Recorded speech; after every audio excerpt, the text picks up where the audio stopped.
ಪಾಪಾವಲಿ ಪಾಟನ ಪಟ್ವಪಾಂಗಃ ಶ್ರೀಪಾಣಿಪದ್ಮಾಂಚಿತಜಾನುಜಂಘಃ ಗೋಪಾಲಬಾಲಃ ಕೃಪಯಾ ಸ್ವಯಂ ನಃ ಶ್ರೀ ಪಾಂಡುರಂಗೋ ಭವತು ಪ್ರಸನ್ನಃ ಯಚ್ಛಕ್ತಯೋ ವದತಾಂ ವಾದಿನಾಂ ವೈ ವಿವಾದ ಸಂವಾದ ಭುವೋ ಭವಂತಿ ಕುರ್ವಂತಿ ತೇಷಾಂ ಪುನರಾತ್ಮಮೋಹಂ ತಸ್ಮೈ ನಮೋನಂತ ಗುಣಾಯ ಭೂಮ್ನೆ ತೀರ್ಯತ್ರ ರೂಪಿಣ್ಯುರುಗಾಯ ಪಾದಯೋಃ ಕರೋತಿ ಮಾನಂ ಬಹುಧಾ ವಿಭೂತಿಭಿಃ ವೆಂಕಶ್ರಿತಾಯ ಕುಸುಮಾಕರಾನುಗೈಃ ವಿಗೀಯಮಾನಾ ಪ್ರಿಯಕರ್ಮ ಗಾಯತಿ ದೇಹೇಂದ್ರಿಯ ಪ್ರಾಣಮನೋಭಿಮಾನೋ ಜೀವೋಂತರಾತ್ಮ ಗುಣಕರ್ಮಮೂರ್ತಿಃ ಸೂತ್ರಂ ಮಹಾನಿತ್ಯಹೃದೇಹ ಗೀತಃ ಸಂಸಾರ ಆಧಾವತಿ ಕಾಲತಂತ್ರಃ ಯಸ್ವಾನುಭಾವಮಖಿಲಶ್ರುತಿಸಾರಮೇಕಂ ಅಧ್ಯಾತ್ಮದೀಪಮದಿತೀರ್ಷತಾಂ ತಮೋಂಧಂ ಸಂಸಾರಿಣಾಂ ಕರುಣಯಾಃ ಪುರಾಣಗುಹ್ಯಂ ತಂ ವ್ಯಾಸಸೂನುಮುಪಯಾಮಿ ಗುರುಂ ಮುನೀನಾಂ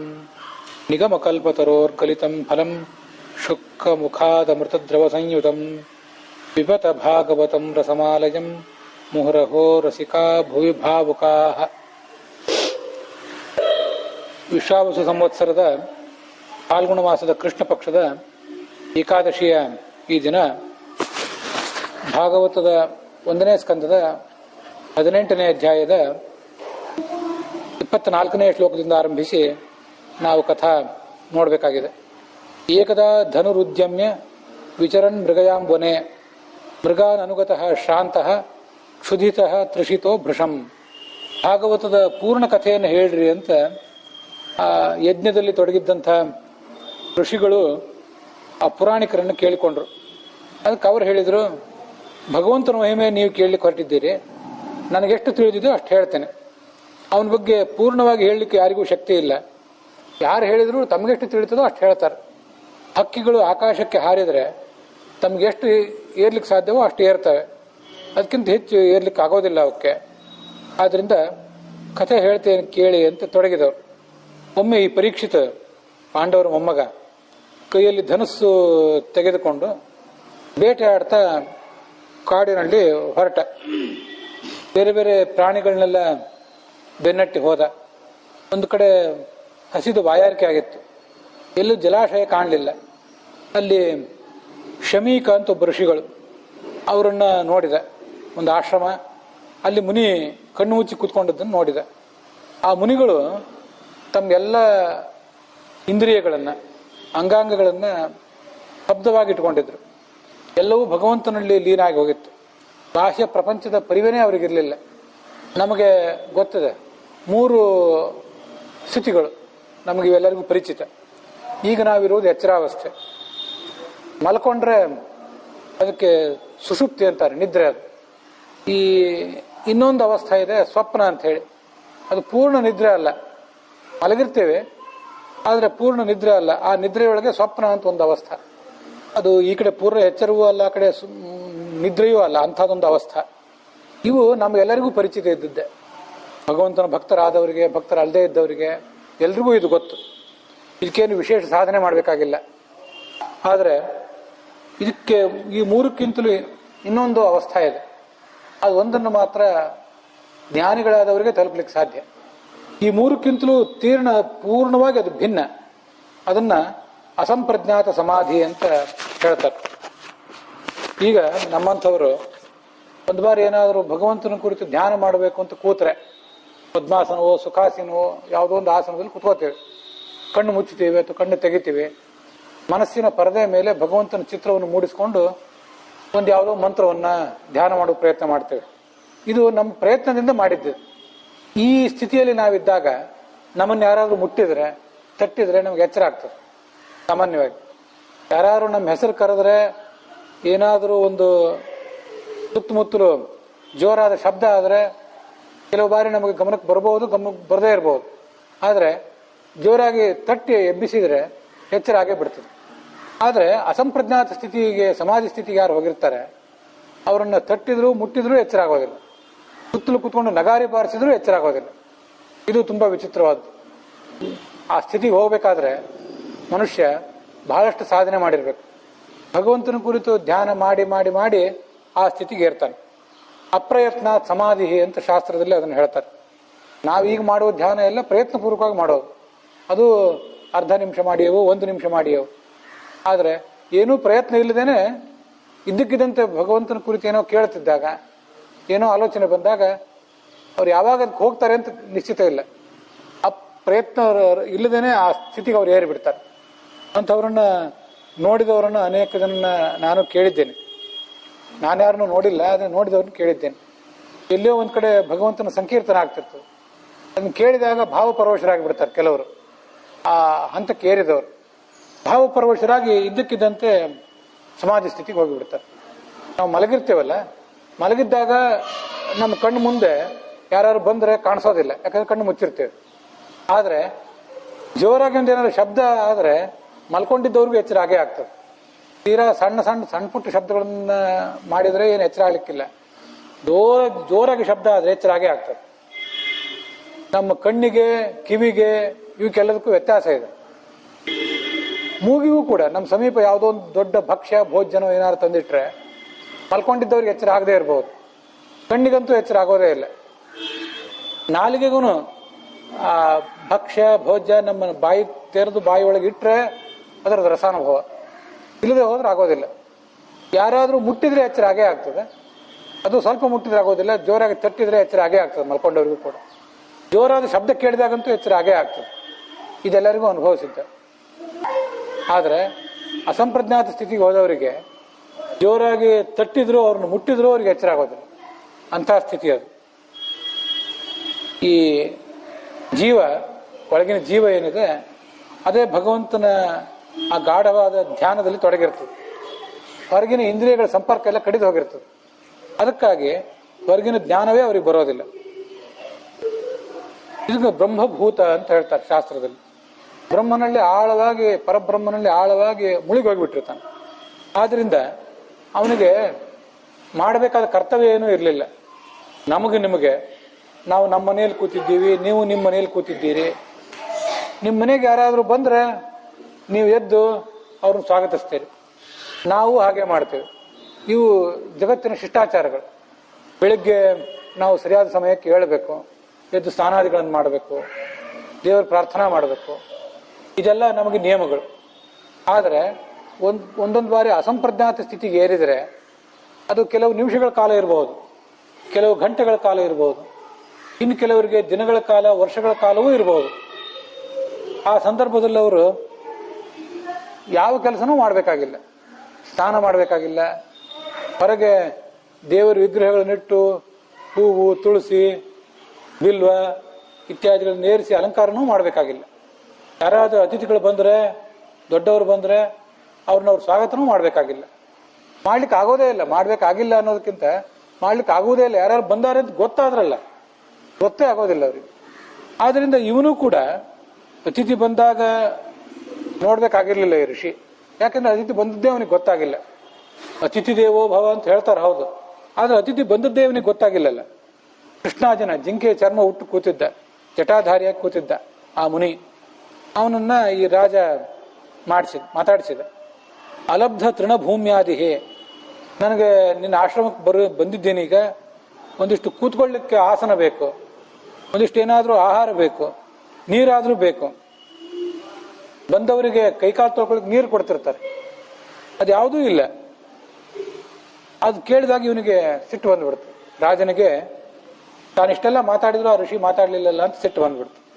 ಮಹಾಭಾರತದಲ್ಲಿ ಅದನ್ನೊಂದ್ ಕಡೆ ಹೇಳ್ತಾರೆ, ತೃಣಾನಿ ಭೂಮಿ ರುದಕಂ ವಾಕ್ ಚತುರ್ಥೀಜ ಸೂನೃತ ಶತಾಮೇತೇಶು ಗೇಹೇ ಶತಾಮೇತಾನಿ ಗೇಹೇಶು ನೋತ್ಸಿದ್ಯಂತೆ ಕದಾಚನ ಅಂತ. ನೀವು ಸಜ್ಜನರ ಮನೆಗೆ ಹೋದ್ರೆ 4 ಸಿಕ್ಕೇ ಸಿಗ್ತವೆ. ಒಂದು ತೃಣಾನಿ, ಹುಲ್ಲಿನ ಚಾಪೆ, ಅಥವಾ ನಮಗೆ ತಿನ್ಲಿಕ್ಕೆ ಏನಾದ್ರು ಆಹಾರ. ಪ್ರಾಣಿಗಳಿಗೆ ಹುಲ್ಲು, ಮನುಷ್ಯನಿಗೆ ಆಹಾರ.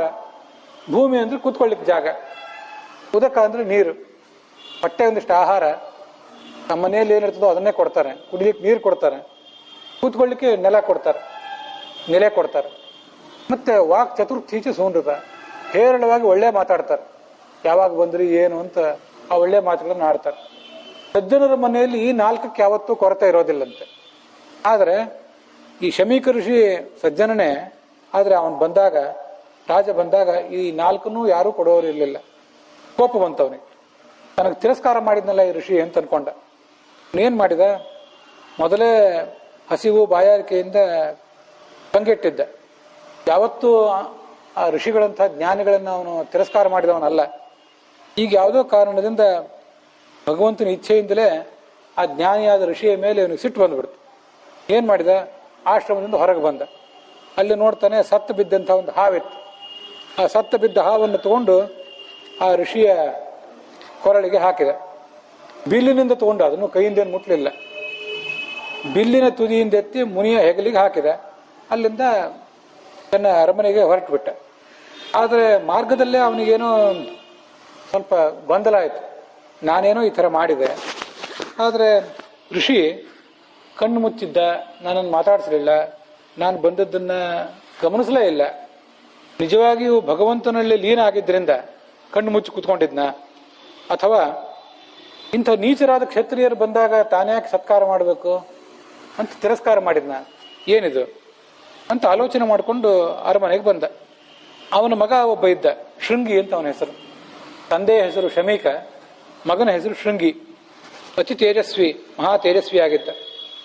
ತನ್ನ ಸಮಾನ ವಯಸ್ಕರಾದ ಬಾಲಕರ ಜೊತೆ ಎಲ್ಲೋ ಹೊರಗೆ ಹೋಗಿದ್ದ, ಓಡಾಡ್ಕೊಂಡು ಬರ್ಲಿಕ್ಕೆ ಹೋಗಿದ್ದ.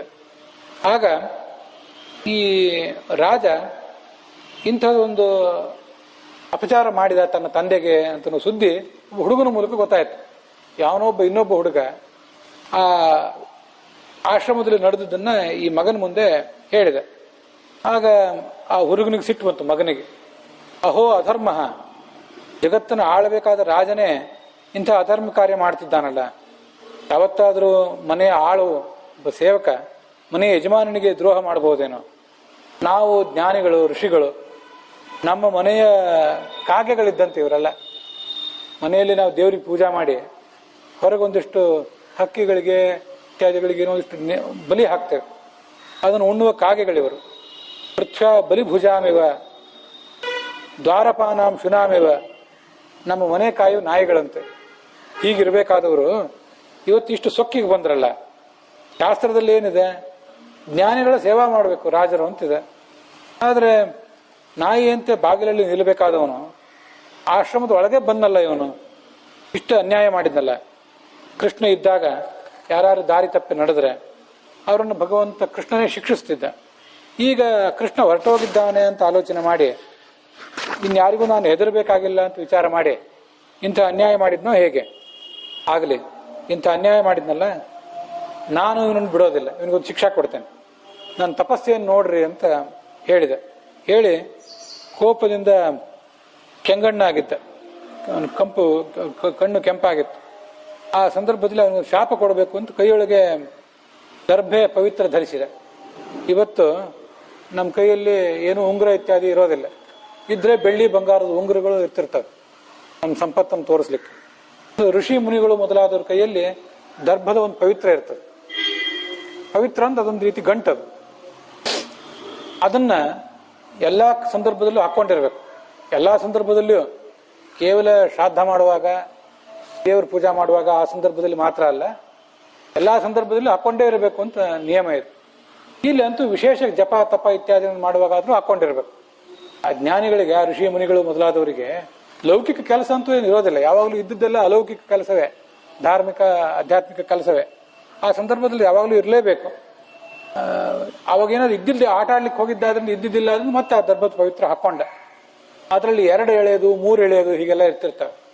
ಶ್ರಾದ್ದ ಮೊದಲಾದ ಕೆಲಸಗಳು, ಪಿಂಡ ಪ್ರದಾನ ಮಾಡುವಾಗ ಬೇರೆ ಥರದ್ದು, ದೇವತಾ ಕಾರ್ಯ ಮಾಡುವಾಗ ಬೇರೆ ಥರದ್ದು, ಇದನ್ನೆಲ್ಲ ಹಾಕೋತಿರ್ತಾರೆ. ಆ ದರ್ಭದ್ದು ಹಾಕೊಳ್ಳಿಕ್ಕೆ ಯಾವಾಗಲೂ ಕಷ್ಟ, ಕೈ ಚುಚ್ಚುತ್ತಿರ್ತದೆ. ಆಮೇಲೆ ಅದು ಒಂದು ದಿವಸಕ್ಕಿಂತ ಹೆಚ್ಚು ನಿಲ್ಲಕ್ಕಿಲ್ಲ, ಅದು ಉಚ್ಚಿ ಹೋಗ್ತದೆ, ಕಳಚಿ ಹೋಗ್ತದೆ. ಅದಕ್ಕಾಗಿ ಬಂಗಾರದ ಬೆಳ್ಳಿಯ ಪವಿತ್ರವನ್ನು ಕೆಲವರು ಹಾಕೊಳ್ಳೋರು ಇರ್ತಾರೆ. ಅಂತೂ ಕುಶ ಅಂದ್ರೆ ದರ್ಭ, ಆ ದರ್ಭೆ ಪವಿತ್ರ ಹಾಕೊಂಡ ಆಚಮನ ಮಾಡಿದ. ವಜ್ರಾಯುಧಂತ ಭಯಂಕರವಾದ ಶಾಪ ಕೊಟ್ಟ. ಆ ಕುಲನಾಶಕನಾದ ರಾಜ ಇದ್ದಾನಲ್ಲ, ಅವನಿಗೆ ಇನ್ನು 7 ದಿನಗಳಲ್ಲಿ ತಕ್ಷಕ ಅನ್ನುವ ಹಾವು, ಮಹಾ ದೊಡ್ಡ ಸರ್ಪ, ಅದು ಕಚ್ಚಿ ಸುಟ್ಟು ಬೂದಿಯಾಗಿ ಹೋಗ್ಲಿ ಇವನು ಅಂತ ಅಲ್ಲೇ ತಾನು ಎಲ್ಲಿದ್ದ ಅಲ್ಲಿಂದಲೇ ಶಾಪ ಕೊಟ್ಟ. ಅದಾದ್ಮೇಲೆ ಮರಳಿ ಆಶ್ರಮಕ್ಕೆ ಬಂದ. ಅಲ್ಲಿ ನೋಡ್ತಾನೆ ತಂದೆಯ ಕೊರಳಲ್ಲಿ ಆ ಹಾವಿನ ಶವ ಜೋರಾಗಿ ಅಳ್ಳಿಕ್ಕೆ ತೊಡಗಿದೆ. ಆ ಸಂದರ್ಭದಲ್ಲಿ ಸ್ವಲ್ಪ ಹೊತ್ತಿ ಮಗ ಹತ್ತ ಮೇಲೆ ಆ ಶಮೀಕ ಋಷಿಗೆ ಕಣ್ ತೆರೆಯುವಂತಾಯ್ತು. ಸಾಮಾನ್ಯವಾಗಿ ದೊಡ್ಡ ದೊಡ್ಡ ನಗಾರಿ ಬಾರಿಸಿದ್ರು ಎಚ್ಚರ ಆಗೋದಿಲ್ಲ ಸಮಾಧಿ ಸ್ಥಿತಿಯಲ್ಲಿದ್ದವರಿಗೆ. ಯಾಕೆ ಎಚ್ಚರ ಆಯ್ತು? ದಿನಗಳಗಟ್ಲೆ ತಿಂಗಳಗಟ್ಲೆ ಎಚ್ಚರ ಆಗ್ತಿರೋದಿಲ್ಲ. ಆ ಮಗ ಅಳುವ ಶಬ್ದವನ್ನು ಕೇಳಿ ಆ ಋಷಿಗೆ ಯಾಕೆ ಎಚ್ಚರ ಆಯ್ತು ಅಂತ ಅಲ್ಲೊಂದು ಜಿಜ್ಞಾಸೆ ಬರ್ತದೆ. ಭಗವಂತನೇ ಎಚ್ಚರ ಮಾಡಿದ ಅಷ್ಟೆ. ಅದು ಯಾಕೆ ಅಂತ ಮುಂದೆ ಗೊತ್ತಾಗ್ತದೆ ನಮಗೆ. ವಿಧಿ ಎಚ್ಚರ ಮಾಡಿಸಿತು. ಕಣ್ ತೆರೆದು ನೋಡಿದ, ಹೆಗಲ ಮೇಲೆ ಹಾವಿತ್ತು, ಹಾವಿನ ಶವ. ಅದನ್ನು ದೂರ ಎಸೆದ. ಮಗನನ್ನು ಕೇಳಿದೆ, ಯಾಕೆ ಅಳ್ತಾ ಇದ್ದಿ? ನಿನಗೆ ಯಾರು ಏನಾದ್ರು ತೊಂದರೆ ಮಾಡಿದ್ರೇನು ಅಂತ ಕೇಳಿದ. ಮಗ ಹೇಳಿದ, ನನಗೇನು ತೊಂದರೆ ಮಾಡಿಲ್ಲ, ನಿಮಗೇ ತೊಂದರೆ ಮಾಡಿದ್ದ ಒಬ್ಬ ರಾಜ. ಅವನು ಇನ್ನು 7 ದಿವಸದಲ್ಲಿ ಹಾವು ಕಚ್ಚಿ ಸತ್ತೋಗ್ಲಿ ಅಂತ ಶಾಪ ಕೊಟ್ಟಿದ್ದೇನೆ ಅಂದ. ಅದನ್ನ ಸಹಿಸ್ಲಿಲ್ಲ ಈ ಅಪ್ಪ. ಶಾಪ ಕೊಡುವಂತ ಕೆಲಸ ಮಾಡಬಾರ್ದಿತ್ತು ನೀನು ಅಂತಂದ. ರಾಜ ಶಾಪ ಕೊಡಿಸ್ಕೊಳ್ಳಿಕ್ಕೆ ಯೋಗ್ಯ ಅಲ್ಲ. ಅವನು ತಿಳಿಯದೆ ಏನೋ ಮಾಡಿದ್ದ ಪಾಪ. ಅವನಿಗೆ ನೀನು ಇಂಥ ದೊಡ್ಡ ಅಪಚಾರ ಮಾಡಿದೆಯಲ್ಲ, ಸಣ್ಣ ತಪ್ಪಿಗೆ ದೊಡ್ಡ ಶಿಕ್ಷೆ ಕೊಟ್ಟಿಯಲ್ಲ, ಇದು ಮಾಡತಕ್ಕದ್ದಾಗಿರ್ಲಿಲ್ಲ, ಮಾಡಬಾರ್ದಿತ್ತು ನೀನು ಅಂದ ಮಗನಿಗೆ. ರಾಜ ಪ್ರಸಂಗ ಬಂದ್ರೆ ಪ್ರಜೆಗಳಿಗೆ ದಂಡನೆ ಕೊಡ್ಬೇಕು. ಪ್ರಜೆಗಳು ಏನಾದ್ರು ತಪ್ಪು ನೋಡಿದ್ರೆ ಅವ್ರಿಗೆ ದಂಡನೆ ಕೊಡೋದು ರಾಜನ ಕೆಲಸ, ಸರ್ಕಾರದ ಕೆಲಸ. ಪ್ರಜೆಗಳೇ ಕೈಯಲ್ಲಿ ದಂಡ ತಗೊಂಡು, ತಾನೇ ಕಾನೂನು ಕೈಗೆ ತಗೊಂಡು ರಾಜನ ದಂಡನೆ ಕೊಡೋದಾದ್ರೆ ಏನು ಗತಿ? ರಾಜ ಪರಾಕ್ರಮದಿಂದ ರಕ್ಷಣೆ ಮಾಡ್ತಾ ಇದ್ರೆ ಪ್ರಜೆಗಳು ಸುಖವಾಗಿ ಬದುಕ್ತಾರೆ ಈ ಜಗತ್ತಿನಲ್ಲಿ. ಯಾರ ಭಯನೂ ಇರೋದಿಲ್ಲ. ರಾಜನೊಳಗೆ ನಿಂತು ಸ್ವಯಂ ಭಗವಂತನೇ ಜಗತ್ತನ್ನು ಕಾಪಾಡ್ತಾನೆ. ಹಾಗೆ ಭಗವಂತ ಕಾಪಾಡದೆ ಹೋಗಿದ್ರೆ ಎಲ್ಲಾ ಕಡೆ ಈ ಕಳ್ಳರು ದರೋಡೆಕೋರರು ಬಂದು ನಿಂತ್ಕೊಂಡು ಬಿಡ್ತಿದ್ರು, ಎಲ್ಲ ಜಗತ್ತನ್ನು ದೋಚುತ್ತಿದ್ರು ಅವರು. ರಾಜ್ಯ ಎಲ್ಲ ನಷ್ಟ ಆಗಿ ಹೋಗ್ತಿತ್ತು. ರಾಜ ಇಲ್ಲದೆ ಹೋದ್ರೆ ಆ ಸಮಾಜದಲ್ಲಿ, ಆ ರಾಷ್ಟ್ರದಲ್ಲಿ ಪ್ರಜೆಗಳು ಪರಸ್ಪರ ಕಲಹ ಮಾಡ್ತಾರೆ, ಕೆಟ್ಟ ಮಾತಾಡ್ತಾರೆ. ನಮ್ಮ ಸಂಪತ್ತು, ಪಶುಗಳು, ಆಳು ಕಾಳು, ಹೆಣ್ಣು ಹೊನ್ನು ಎಲ್ಲನೂ ಹೊತ್ಕೊಂಡು ಹೋಗ್ತಾರೆ. ದರೋಡೆಕೋರರೇ ಸೇರಿ ರಾಷ್ಟ್ರವನ್ನ ಸೂರೆ ಮಾಡಿಬಿಡ್ತಾರೆ. ರಾಜನಿಗೆ ಹೀಗಾದ್ರೆ ಮತ್ತಿನ ರಾಜ್ಯವನ್ನು ಕಾಪಾಡುವವರು ಯಾರು? ಅಂತೂ ರಾಷ್ಟ್ರ ನಾಶ ಆಗ್ತದಲ್ಲ, ಅದ್ರ ಪಾಪ ನನಗೆ ನಿನಗೆ ಬರಬೇಕು. ಋಷಿ ಹೀಗೆ ಆಲೋಚನೆ ಮಾಡಿದ್ರು. ಅದಷ್ಟೇ ಅಲ್ಲ, ನಮ್ಮ ಸಂತತಿಗೆ ಮುಂದೆ ಯಾವತ್ತೂ ಕೂಡ ಒಂದು ಪಾಪ ಮಾಡುವವರು ಬಹಳ ಆಲೋಚನೆ ಮಾಡಬೇಕು. ನಾವೇನಾದ್ರೂ ಪಾಪ ಮಾಡಿದ್ರೆ ಅದರಿಂದ ಬರೇ ನಮಗೆ ತೊಂದರೆ ಅಲ್ಲ, ನಮ್ಮ ಮಕ್ಕಳು ಮೊಮ್ಮಕ್ಕಳು ಅವರಿಗೆಲ್ಲರಿಗೂ ತೊಂದರೆ ಆಗ್ತದೆ.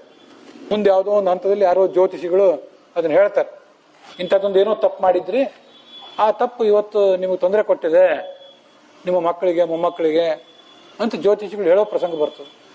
ಜಗತ್ತಿನಲ್ಲಿ ಎಲ್ಲ ಧರ್ಮ ನಷ್ಟ ಆಗಿ ಹೋಗ್ತದೆ. ಯಾರು ಏನು ಕೆಲಸ ಮಾಡಬೇಕು, ನೀನು ನಿನ್ನ ಕೆಲಸ ಮಾಡಬೇಕು, ಅವ್ರ ಕೆಲಸ ಮಾಡಬೇಕು ಅನ್ನೋ ವ್ಯವಸ್ಥೆ ಎಲ್ಲ ಭಗ್ನ ಆಗಿ ಹೋಗ್ತದೆ. ಎಲ್ಲನೂ ಮಾಡ್ಲಿಕ್ಕೆ ಶುರು ಮಾಡ್ತಾರೆ, ಅಥವಾ ಯಾರೂ ಏನೂ ಮಾಡುವುದೇ ಇಲ್ಲ. ಯಜ್ಞ, ಯಾಗ, ವರ್ಣ, ಆಶ್ರಮ, ಧರ್ಮ ಎಲ್ಲ ನಷ್ಟ ಆಗಿ ಹೋಗ್ತದೆ. ಜನರಿಗೆ ಬೇಕಾದ್ದು ಅರ್ಥ, ಕಾಮ ಎರಡೇ. ದುಡ್ಡು, ಆ ದುಡ್ಡಿನಿಂದ ಬಯಸುವ ಸಂಪತ್ತು. ಶುನಾಂ ಕಪೀನಾಂ ಇವ ವರ್ಣ ಸಂಕರಹ. ಮನುಷ್ಯ ಕೊನೆಗೆ ನಾಯಿಗಳಂತೆ, ಕೋತಿಗಳಂತೆ ಬದುಕುವ ಪ್ರಸಂಗ ಬರ್ತದೆ. ಏನೂ ನೀತಿ ನಿಯಮ ಇಲ್ಲದೇನೆ, ಧರ್ಮದ ಗೊಡವೆನೇ ಇಲ್ಲದೇನೆ ಬದುಕುವ ಪ್ರಸಂಗ ಬರ್ತದೆ. ಈ ಎಲ್ಲ ಪಾಪ ಯಾರಿಗೆ? ನಮಗೆ. ಜ್ಞಾನಿಗಳು, ಋಷಿ ಮುನಿಗಳು ಅಂತ ಅನ್ಸ್ಕೋತಿದ್ರಲ್ಲ, ಅವ್ರಿಗೆ ಜವಾಬ್ದಾರಿ ಎಷ್ಟಿರ್ತದೆ ಅಂತ ಇದನ್ನ ತಿಳಿತದೆ. ಯಾರೋ ರಾಜರು ಬಂದ್ರು, ಅವ್ರ ಕೈಯಿಂದ ನಮಸ್ಕಾರ ಮಾಡಿಸ್ಕೊಂಡ್ರು, ಕಾಣಿಕೆ ಇಟ್ಟರು, ಪಾದಪೂಜಾ ಮಾಡಿದ್ರು, ಅಷ್ಟೇ ಕೆಲಸ ಅಲ್ಲ. ಇಡೀ ಸಾಮ್ರಾಜ್ಯದಲ್ಲಿ ಏನಾದ್ರೂ ಕೆಡಕಾದ್ರೆ ಅದ್ರ ಜವಾಬ್ದಾರಿ ರಾಜ. ರಾಜನ ಬುದ್ಧಿ ಹೇಳಬೇಕಾದವನು ಪುರೋಹಿತ ಅಥವಾ ಅವನ ಗುರು. ಅವನ ಜವಾಬ್ದಾರಿ ಅಷ್ಟಿರ್ತದೆ. ಬೇರೆ ರಾಜರು ಅವ್ರನ್ನ ಬಗ್ಗೆ ನಾವು ತಲೆ ಕೆಡಿಸ್ಕೊಳ್ಳೋದು ಬೇಡ, ಅವ್ರು ಏನಾರು ಇರಲಿ. ಈ ಪರೀಕ್ಷಿತ್ ಇದ್ದಾನಲ್ಲ, ಧರ್ಮ ರಕ್ಷಕನಾದವನು, ಕೀರ್ತಿಶಾಲಿಯಾಗಿ ದೊಡ್ಡ ಭಗವದ್ಭಕ್ತ, ಅಶ್ವಮೇಧ ಯಾಗಗಳಿಂದ ಮಾಡಿದವನು, ಹಸಿದಿದ್ದ, ಬಾಯಾರಿದ್ದ, ನಮ್ಮ ಆಶ್ರಮಕ್ಕೆ ಬಂದಿದ್ದ. ನಾವು ಅವನಿಗೆ ಸತ್ಕಾರ ಮಾಡಬೇಕಾಗಿತ್ತು, ಶಾಪ ಕೊಡಬಾರ್ದಿತ್ತು. ಭಗವಂತನನ್ನ ಅವನು ಕೇಳ್ಕೊಂಡಂತ ಋಷಿ, ನನ್ನ ಮಗ ನಿನ್ನ ಭಕ್ತನಾದ ಪರೀಕ್ಷಿತನ ಬಗ್ಗೆ ಇಂತಹ ಅನ್ಯಾಯ ಮಾಡಿದ್ದಾನೆ, ನೀನೇ ಕ್ಷಮಿಸ್ಬೇಕು. ಅವನು ಸರ್ವಾಂತರ್ಯಾಮಿ, ನೀನು ಕ್ಷಮಿಸ್ಬೇಕು. ಯಾವತ್ತೂ ಭಗವಂತನ ಭಕ್ತರ ಬಗ್ಗೆ ನಾವು ಇಂಥ ಅಪಚಾರ ಮಾಡಬಾರ್ದು. ಆಕಸ್ಮಿಕವಾಗಿ ಭಗವಂತನ ಭಕ್ತರು ನಮಗೇನೋ ತೊಂದರೆ ಕೊಡ್ತಾರೆ, ಅವರು ಮನುಷ್ಯರೇ, ಏನಾದ್ರು ತಪ್ಪು ಮಾಡಿರ್ತಾರೆ. ಆದರೆ ಭಕ್ತರಾದವರು ಅದಕ್ಕೆ ಪ್ರತಿಕ್ರಿಯೆ ಮಾಡಬಾರ್ದು, ಮಾಡೋದಿಲ್ಲ. ಅವರು ಮಾಡ್ಲಿಕ್ಕೆ ಶಕ್ತಿ ಇದ್ರೂ ಅದನ್ನ ಮಾಡಬಾರ್ದು. ಭಕ್ತರು ಯಾರೇ ಮಾಡಲಿ ಅಥವಾ ಸಾಮಾನ್ಯರೇ ಮಾಡಲಿ, ಜನಸಾಮಾನ್ಯರು ಏನೋ ಮಾಡಿದ್ರು ಅಂತ ಹೇಳಿ ಭಗವಂತನ ಭಕ್ತರು ಸಿಟ್ಟಾಗಿ ಇಂಥದನ್ನೆಲ್ಲ ಮಾಡ್ಲಿಕ್ಕೆ ಹೋಗೋದಿಲ್ಲ, ಮಾಡಬಾರ್ದಿತ್ತು. ಋಷಿಯ ಗುಣ ಎಂಥದ್ದು ಅಂದ್ರೆ, ಮಗ ಮಾಡಿದ ತಪ್ಪಿಗೆ ತಂದೆ ಪಶ್ಚಾತ್ತಾಪಪಟ್ಟ ಹೊರತು ತನಗೆ ರಾಜ ಇಂಥ ಅಪಚಾರ ಮಾಡಿದ್ನಲ್ಲ ಅಂತ ಅವನು ಆಲೋಚನೆ ಮಾಡಲಿಲ್ಲ, ತನಗೆ ಅವಮಾನ ಆಯಿತು ಅಂತ ಆಲೋಚನೆ ಮಾಡಲಿಲ್ಲ. ಸಾಧವ ಪ್ರಾಯಶೋ ಲೋಕೆ ಪರೇ ದ್ವಂದ್ವೇಷು ಯೋಜಿತಾ ನ ವ್ಯಥಂತಿ ನ ಹೃಷ್ಯಂತಿ ಯಥ ಆತ್ಮ ಗುಣಾಶ್ರಯ. ಸಜ್ಜನರ ಸ್ವಭಾವನೆ ಇಂಥದ್ದು. ಸಮಾಜದಲ್ಲಿ ನಾವಿದ್ದೀವಿ ಅಂದಮೇಲೆ ಯಾರು ಕೆಲವರು ಸನ್ಮಾನ ಮಾಡ್ತಾರೆ, ಇನ್ನು ಕೆಲವರು ಯಾರು ಅವಮಾನ ಮಾಡ್ತಾರೆ. ಸನ್ಮಾನ ಮಾಡಿದಾಗ ಈ ಜ್ಞಾನಿಗಳು ಅವ್ರು ಉಬ್ಬುವುದೂ ಇಲ್ಲ, ಹಿಗ್ಗುವುದೂ ಇಲ್ಲ. ಯಾರು ಅಪಮಾನ ಮಾಡಿದರೆ ಕುಗ್ಗೋದೂ ಇಲ್ಲ. ಮಾನ ಅಪಮಾನ ಎಲ್ಲ ನಮ್ಮ ಗುಣಗಳಿಂದ ಬರ್ತದೆ. ನಾವೇನೋ ಪ್ರಾರಬ್ಧ ಕರ್ಮ ಮಾಡಿದ್ವಿ, ಅದಕ್ಕನುಸಾರ ನಮ್ಮ ಪ್ರಾರಬ್ಧ ಕರ್ಮ ಸರಿ ಇತ್ತು, ನಮಗೆ ಸನ್ಮಾನ ಮಾಡಿದರು. ನಮ್ಮ ಪ್ರಾರಬ್ಧ ಕರ್ಮವೇ ಸರಿ ಇರಲಿಲ್ಲ, ನಮಗೆ ಯಾರೋ ಅವಮಾನ ಮಾಡಿದರು. ಇದರಲ್ಲಿ ನಾವು ಮಾಡೋದೇನಿದೆ? ನಮ್ಮ ಕರ್ಮಗಳಿಂದ ನಮಗೆಲ್ಲವೂ ಬರೋದು ಹೊರತು ಇನ್ನೊಬ್ರು ಯಾರು ಅದನ್ನು ಮಾಡುವುದಲ್ಲ ಅಂತ ಗೊತ್ತಿರ್ತದೆ ಅವ್ರಿಗೆ. ಸಂಸ್ಕೃತದ ಒಂದು ಮಾತು ನನಗೆ ಮೇಲಿನ ಮೇಲೆ ನೆನಪಿಗೆ ಬರ್ತಿರ್ತದೆ. ಸಮ್ಮಾನಾತ್ ಬ್ರಾಹ್ಮಣೋ ನಿತ್ಯ ಉದ್ವಿಜೇತ ವಿಷಾದಿವ ಆಕಾಂಕ್ಷೇದ ಅವಮಾನಸ್ಯ ಅಮೃತಸ್ಯೇವ ಸರ್ವದ ಅಂತ. ಜ್ಞಾನಿ ಆದವನು ಹೇಗಿರಬೇಕು, ಅವನ ಸ್ವಭಾವ ಹೇಗಿರಬೇಕು ಅಂದರೆ, ಅವನ ಪ್ರವೃತ್ತಿ ಹೇಗಿರ್ಬೇಕಂದ್ರೆ, ಇವತ್ತು ಯಾರು ಬಂದು ನೀವೊಂದು ಸನ್ಮಾನ ಮಾಡೋರಿದ್ದೀವಿ ಬನ್ರಿ ಅಂತ ಕರೆದ್ರೆ ನೀವು ಹೆದರ್ಬೇಕಂತ. ನನಗೆ ಸನ್ಮಾನ ಮಾಡ್ತಾರಲ್ಲ ಅಂತ ಭಾರಿ ಸಂತೋಷಪಟ್ಟು ನನಗೆ ಸನ್ಮಾನ ಮಾಡೋರಿದ್ದಾರೆ ಬರ್ರಿ ನೀವೆಲ್ಲ ಅಂತ ಎಲ್ಲ ಕಡೆ ಪ್ರಚಾರ ಮಾಡ್ತಾ ಹೋಗೋದಲ್ಲ. ಸನ್ಮಾನ ಮಾಡ್ತಾರೆ ಅಂದ್ರೆ ಅದಕ್ಕೆ ಒಪ್ಪಲೇಬಾರ್ದು. ಯಾರು ಸಂಘ ಸಂಸ್ಥೆಗಳಲ್ಲಿ ವೇದಿಕೆ ಮೇಲೆ ನಿಲ್ಲಿಸಿ ಸನ್ಮಾನ ಮಾಡ್ತಾರೆ ಅಂದ್ರೆ ಅದಕ್ಕೂ ಒಪ್ಪಬಾರ್ದು. ಅದು ಅಲ್ಲಿ ಮಾತ್ರ ಅರ್ಥ ಅಲ್ಲ. ನೀವು ನಮಗೆ ಭೇಟಿ ಆದ್ರಿ, ನೀವು ನಮಗೆ ಭೇಟಿ ಆದ್ರಿ, ನೀವು ನಮಗೇನೋ ನಮಸ್ಕಾರ ಮಾಡ್ತೀನಿ ಅಂತ ಬಂದ್ರೆ, ಸನ್ಮಾನ ಮಾಡ್ತೀನಿ, ಗೌರವ ಕೊಡ್ತೀನಿ ಅಂತ ಬಂದ್ರೆ, ವೇದಿಕೆ ಮೇಲೆಲ್ಲ ಜಗತ್ತಿನಲ್ಲೇ, ಇದಕ್ಕೆ ನಾವು ಯಾವತ್ತೂ ಆಸೆ ಪಡಬಾರ್ದು, ನಿರೀಕ್ಷೆ ಮಾಡಬಾರ್ದು. ಇವ್ರು ನಂಗೆ ನಮಸ್ಕಾರ ಮಾಡಲಿಲ್ಲ, ಅವ್ರು ನಮಸ್ಕಾರ ಮಾಡಲಿಲ್ಲ, ಅವ್ರು ನನ್ನ ಹೊಗಳಿಲ್ಲ, ದೊಡ್ಡ ಸ್ಥಾನದಲ್ಲಿದ್ದೇನೆ, ನನ್ನ ಯೋಗ್ಯತೆಗೆ ತಕ್ಕಂತೆ ಅವ್ರು ನಡ್ಕೋಬಾರ್ದ ಅಂತ ಯಾವತ್ತೂ ಆಲೋಚನೆ ಮಾಡಬಾರ್ದು. ಅದು ಮಾಡಿದರೆ ಅವ್ರು ಹೇಗೆ ಆಲೋಚನೆ ಮಾಡ್ತಾರೆ ಅಂದರೆ, ಉದ್ವಿಜೇತೆ ವಿಷಾದೇವ. ಇವತ್ತು ಯಾರು ಬಂದು ಸನ್ಮಾನ ಮಾಡ್ತಾರೆ ಅಂದರೆ ಆ ಸನ್ಮಾನಕ್ಕೆ ಹೆದರ್ಬೇಕು. ಹೇಗೆಂದ್ರೆ ವಿಷ ನೋಡಿದ್ರೆ ಹೆದರ್ತೀವಲ್ಲ, ಬರ್ರಿ ನಿಮಗೂ ನಮ್ಮ ಮನೆಗೆ ಬರ್ರಿ, ಒಂದು ಕಪ್ ವಿಷ ಕೊಡ್ತೀವಿ ನಿಮ್ಗೆ ಅಂತ ಕರೆದ್ರೆ ನೀವು ಬೇಡ, ನಿಮ್ಮ ಮನೆಯೂ ಬೇಡ, ನಿಮ್ಮ ವಿಷವೂ ಬೇಡ ಅಂತ ದೂರ ಇರ್ತಾರೆ. ಆ ಥರ ಸನ್ಮಾನದಿಂದ ದೂರ ಇರಬೇಕು. ಮಹಾಭಾರತ ಹೇಳ್ತದೆ ಹೇಗೆಂದ್ರೆ, ನಿಸ್ತುತಿ ನಿರ್ನಮಸ್ಕಾರ ಅಂತ. ಸ್ತುತಿಯನ್ನು ಅಪೇಕ್ಷೆ ಪಡಬಾರದು. ಹೊಗಳ್ತಾರೆ ಅಂದ್ರೆ ಅಲ್ಲಿಂದ ಓಡಿ ಹೋಗ್ಬೇಕು. ನಿರ್ನಮಸ್ಕಾರ. ಇನ್ನೊಬ್ರು ನಮಸ್ಕಾರ ಮಾಡ್ತಾರೆ ಅಂದ್ರೆ ಬೇಡ, ನಮಸ್ಕಾರ ಮಾಡಬೇಡಿ ಅನ್ಬೇಕು. ನಾವೇ ನಮಸ್ಕಾರ ಮಾಡ್ಬೇಕು. ವಿಸೃಜ್ಯ ಸ್ವಯಂ ಆತ್ಮಸ್ಥಾಂ ದೃಶ್ಯ ವ್ರೀಡಾಂತ ದೈಹಿಕೀಂ ಪ್ರಣಮೇ ದಂಡವದ್ ಭೂಮೌ ಆಶ್ವಚಂಡಾಲ ಗೋಖರಂ. ಇದನ್ನೆಲ್ಲರೂ ಕೇಳ್ಬೇಕು. ಈ ಮಾತು ಹಿಂದೆ ಅನೇಕ ಸರಿ ಹೇಳಿದ್ದೇ ಇದೆ, ಹೊಸದೇನಲ್ಲ. ನಮಗೆ ಸಾಮಾನ್ಯವಾಗಿ ನಮ್ಮಂಥವ್ರಿಗೆ ಬೇರೆಯವ್ರಿಗೆ ಹೇಳೋದಕ್ಕಿಂತ ನನಗೆ ನಾನೇ ಹೇಳ್ಕೊತೇನೆ. ಇನ್ನೊಬ್ಬರಿಗೆ ನಮಸ್ಕಾರ ಮಾಡಬೇಕು ಅಂದ್ರೆ ಸ್ವಲ್ಪ ವಿಚಾರ ಮಾಡ್ತೇವೆ, ಅವ್ರಿಗೆ ನಮಸ್ಕಾರ ಮಾಡಬೇಕೋ ಬೇಡ ಅಂತ. ದಾರಿಯಲ್ಲಿ ಸಿಕ್ಕಾಗಿ ಈ ಥರ ಕೈ ಮುಗಿದು ನಮಸ್ಕಾರ ಮಾಡೋದು ವಿಷಯ ಬೇರೆ. ನೆಲ ಮುಟ್ಟಿ ನಮಸ್ಕಾರ ಮಾಡಬೇಕು ಅಂತಂದ್ರೆ ಹಣೆ ಮೊಣಕಾಲು ತಗ್ಗಿಸಿ ನಮಸ್ಕಾರ ಮಾಡಬೇಕು ಅಂದ್ರೆ ಯಾರಿಗೆ ಮಾಡಬೇಕು ಯಾರಿಗೆ ಮಾಡಬಾರ್ದು ಅನ್ನೋದ್ರ ಬಗ್ಗೆ ನಮ್ದೊಂದು ಆಲೋಚನೆ ಇರ್ತದೆ. ಶಿಕ್ಷಕವ್ರಿಗೆ ಮಾಡ್ಲಿಕ್ಕೆ ಹೋಗೋದಿಲ್ಲ. ಯಾಕೆಂದ್ರೆ ಮನುಷ್ಯನಿಗೆ ತಾನಿರುವ ಸ್ಥಾನ, ತನ್ನ ವಂಶ, ತನ್ನ ಜಾತಿ, ಭಾಗವತ ಹೇಳ್ತದೆ, ವಿಸೃಜ್ಯ ಸ್ವಯಂ ಆತ್ಮಸ್ಥಾಂ ದೃಶ್ಯ ವ್ರೀಡಾಂ. ನಿನಗೊಂದು ನಾಚಿಕೆ, ಹಮ್ಮು, ಬಿಮ್ಮು ಇವೆಲ್ಲ ವಿಸರ್ಜ್ಯ, ಅವನು ಕಿತ್ತಾಕದನು, ಬಿಸಾಕದನು. ಏನ್ ಮಾಡು ಅಂದ್ರೆ ಆಶ್ವಚಂಡಾಲ ಗೋಖರಂ. ನಿನ್ನ ಎದುರಿಗಿರುವ ವ್ಯಕ್ತಿ, ನಿನಗೆ ಭೇಟಿಯಾದ ವ್ಯಕ್ತಿ, ಅವನು ಬ್ರಾಹ್ಮಣನೋ, ಸ್ವಾಮಿಯೋ, ಪಂಡಿತನೋ, ಯಾವುದೋ ಮಠದ ಸ್ವಾಮಿಯೋ, ಗುರುವೋ ವಿಚಾರ ಮಾಡಬೇಡ. ಯಾವ ಜಾತಿಗೆ ಸಂಬಂಧಪಟ್ಟವನು, ಯಾವ ವರ್ಗಕ್ಕೆ ಸಂಬಂಧಪಟ್ಟವನು, ಸ್ತ್ರೀಯೋ ಪುರುಷನೋ ಅಂತ ವಿಚಾರ ಮಾಡಬೇಡ. ಸಮಾಜದಲ್ಲಿ ನಿನ್ನ ದೃಷ್ಟಿಯಲ್ಲಿ ಅತ್ಯಂತ ನೀಚ ಜಾತಿ ಅಂತ ಯಾವುದಿದೆ? ನಿನ್ನ ದೃಷ್ಟಿ ಅಂತ ಯಾಕೆ ಹೇಳಿದೆ ಅಂದರೆ, ಭಗವಂತನ ದೃಷ್ಟಿಯಲ್ಲಿ ನೀಚ ಜಾತಿ ಅನ್ನೋದು ಯಾವುದೂ ಇಲ್ಲ. ನಾವು ಯಾವುದಾದನ್ನು ತಿಳ್ಕೊಂಡಿರ್ತೇವೆ. ಕೆಲವರು ಆ ಥರ ಇರ್ತಾರೆ, ಅದು ವಿಷಯ ಬೇರೆ. ಅದು ಏನೇ ಇರಲಿ, ಹೇಗೇ ಇರಲಿ, ಅಂಥ ಜಾತಿಯ ವ್ಯಕ್ತಿಗೂ ಆಶ್ವ ಚಂಡಾಲ ಗೋಖರಂ. ನಾಯಿ ಸಿಕ್ಕರೆ ನಾಯಿಗೂ ನಮಸ್ಕಾರ ಮಾಡು, ಬರೀ ಆಕಳಿಗಲ್ಲ. ಚಂಡಾಲದ ನಾಯಿ ಮಾಂಸ ತಿನ್ನುವಂಥ ಮಂದಿ ಸಿಕ್ಕರು ಅವ್ರಿಗೂ ನಮಸ್ಕಾರ ಮಾಡು. ಹೇಗೆಂದ್ರೆ ಸುಮ್ಮನೆ ಹೀಗೆ ನಮಸ್ಕಾರ ಅಲ್ಲ, ದೇಶಾವರಿ ನಮಸ್ಕಾರ ಅಲ್ಲ, ಪ್ರಣಮೇ ದಂಡವತ್, ಸಾಷ್ಟಾಂಗ ನಮಸ್ಕಾರ ಅಂತಾರೆ. ಒಂದು ಕೋಲು ಹಿಂಗೆ ನಿಂತಿರ್ತದಲ್ಲ, ಬಿದ್ದರೆ ಹೆಂಗೆ ಬೀಳ್ತದ? ಉದ್ದಕ್ಕೆ ಬೀಳ್ತದ. ಕೋಲಿಗೆ ಬೆನ್ನು ಅಂತಿರೋದಿಲ್ಲ, ಬಿದ್ದರೆ ಉದ್ದಕ್ಕೆ ಬೀಳ್ತದೆ, ನಿಂತರೆ ಉದ್ದಕ್ಕೆ ನಿಂತಿರ್ತದೆ. ನಮಗೆ ಬೆನ್ನು, ಕೈ, ಕಾಲು ಎಲ್ಲ ಇರೋದು. ಕೆಲವ್ರಿಗೆ ಇಷ್ಟೇ ನಮಸ್ಕಾರ ಮಾಡ್ತೀವಿ, ಕೆಲವ್ರಿಗೆ ಸ್ವಲ್ಪ ಬಗ್ಗುತ್ತೀವಿ, ಕೆಲವ್ರಿಗೆ ಪೂರ್ತಿ ಬಗ್ಗುತ್ತೀವಿ. ಇಂಥ ಎಲ್ಲ ನಾಟಕಗಳಿರೋದು ನಮ್ಮಲ್ಲೇ, ಕೋಲಿಗಿಲ್ಲ ಅವೆಲ್ಲ. ಹೀಗೆ ನಮಸ್ಕಾರ ಮಾಡುವಂತ ಶಾಸ್ತ್ರ ಹೇಳಿದೆ. ಇದನ್ನು ಕಲ್ತ್ಕೋಬೇಕು. ಇನ್ನೊಬ್ಬರಿಂದ ನಮಸ್ಕಾರ ನಾವು ನಿರೀಕ್ಷೆ ಮಾಡಬಾರ್ದು, ಅವರಿಗೆ ನಮಸ್ಕಾರ ಮಾಡಬೇಕು. ಆಕಾಂಕ್ಷೆದ ಅವಮಾನಸ್ಯ. ನನಗೆ ಯಾರು ಸನ್ಮಾನ ಮಾಡೋದು ಬೇಡ, ಸನ್ಮಾನ ಮಾಡಿದ್ರೆ ದೂರ ಇರಲಿ, ಅವಮಾನ ಮಾಡಿದ್ರೆ ಮಾಡ್ಲೇಬೇಕಾದ್ರೆ.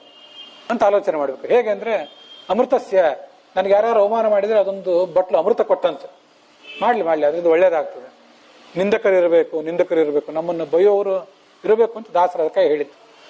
ಯಾರು ಬೈತಾ ಇದ್ರೆ ನಮ್ಮ ಮನಸ್ಸು ಸ್ವಚ್ಛ ಆಗ್ತದೆ. ಬೈಯೋರು ಬೈಲಿ, ಇದು ಜ್ಞಾನಿಗಳ ಸ್ವಭಾವ. ಸರಿ, ಈ ಕಡೆ ರಾಜ ಪರೀಕ್ಷಿತ ತಾನು ಮಾಡಿದ್ದು ತಪ್ಪು ಅಂತ ಪಶ್ಚಾತ್ತಾಪಟ್ಟ.